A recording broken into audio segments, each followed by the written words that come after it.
ఆ మహాదేవునిపై భక్తి సుధారసాన్ని ప్రవహింపజేసే పరమశివ ఛానల్కు స్వాగతం.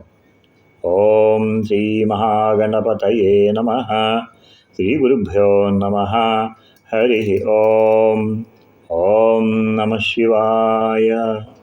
సుమారు 1200 సంవత్సరాల క్రితం కాశ్మీర్కి చెందిన మహనీయుడు, ఋషి, సిద్ధుడు శివ అద్వైత సిద్ధాంతముపై అద్భుతమైన ప్రత్యాభిజ్ఞాకారికాను రచించిన శ్రీ ఉత్పలదేవుడు శ్రీనగర్లోని డాల్ లేక్ ఒడ్డున సంచరిస్తూ భక్తి పారవస్యంలో ఆసువుగా చెప్పిన శ్లోకాల మాల అయిన శివస్తోత్రావళిని తెలుగులోకి నేను అనువదించాను.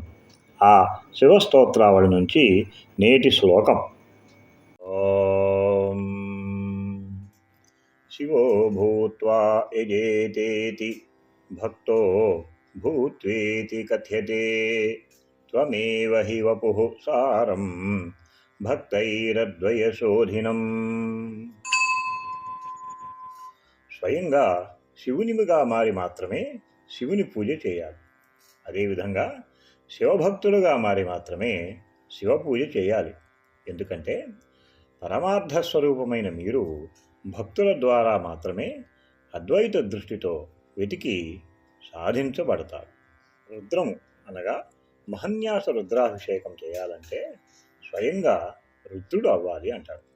మహన్యాస రుద్రాభిషేకం చేసేటప్పుడు శరీరంలోని ప్రతి అంగానికి రుద్రుణ్ణి ఆవాహన చేసి రుద్రాభిషేకం చేస్తారు. భక్తానాం భవదద్వైత సిద్ధచ్చైకానోపపత్తయః తద సిద్ధచ్చై నికృష్టానాం కానినా వరాణివా. మీ అద్వైత రూప సిద్ధి సాధించటానికి మీ భక్తులకు ఏవి సాధనములు కావు? అదేవిధంగా నీచులకు ఏవి అడ్డంకులు కావు? భక్తులకు అన్నీ సాధనములే, భక్తులు కాని వారికి లేక దురదృష్టవంతులకు అన్నీ అడ్డంకులే. కదాచిత్క్వాలభ్యోసి యోగేనేతీశ వంచనా అన్యథా సర్వకక్ష్యాసు భాసి భక్తిమతాం కథం.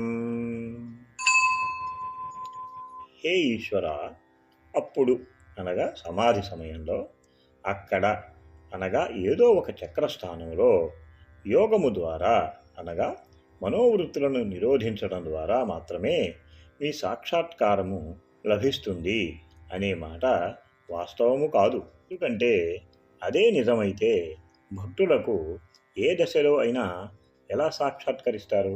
అనగా నిజమైన భక్తులకు అనగా పరాభక్తులకు ప్రత్యేకమైన ప్రయత్నం లేకుండానే ఎక్కడైనా ఎప్పుడైనా ఎలాగైనా ఆ ఈశ్వరుని కృపతో ఆయన సాక్షాత్కారము కలుగుతుంది.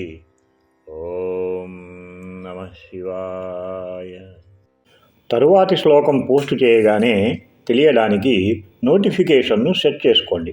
ఆ మహాదేవుని కీర్తిస్తూ చెప్పబడిన స్తుతిని అందరికీ చేరేలా చేయాలని సంకల్పించిన మీ పరమశివ ఛానల్కు సబ్స్క్రైబ్ చేసి షేర్ చేయవలసిందిగా కోరుతూ తన కరుణాకటాక్ష వీక్షణాలను అందరిపై ప్రసరింపజేయాలని ఆ పరమశివుని ప్రార్థిస్తూ భక్తజన విధేయుడు కావూరి శ్రీనివాస్.